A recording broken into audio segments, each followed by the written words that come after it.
this could all be its own cheap sci-fi dime novel story. And maybe it is. I'll probably find something virtually identical in one of those 5 mid-century ones I just bought on eBay. I haven't found the story yet, but it's probably there.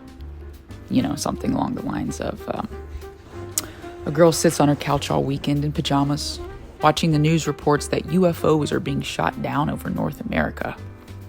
Oddly enough, the government and media are handling it all candidly, casually, which conflicts with the way UFOs have been handled since that cover-up at Roswell began in the 1940s. She drinks coffee.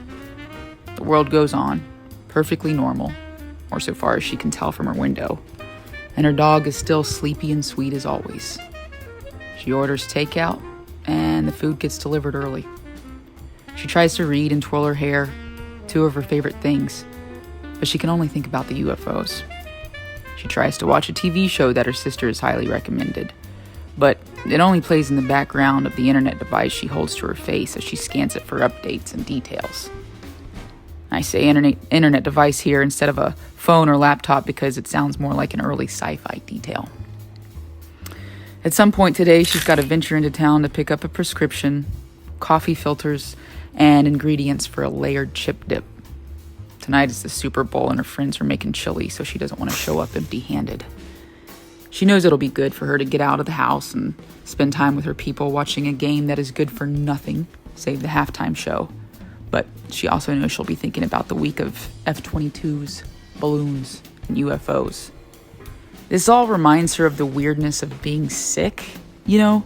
When you're a mess and in bed at 3 p.m. and the TV is playing its pictures of perfectly healthy people playing their parts, and their health feels so unrelatable.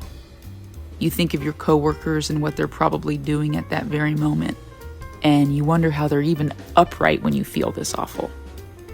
It all goes on like usual, and eventually you'll join its ranks and forget you were ever sick.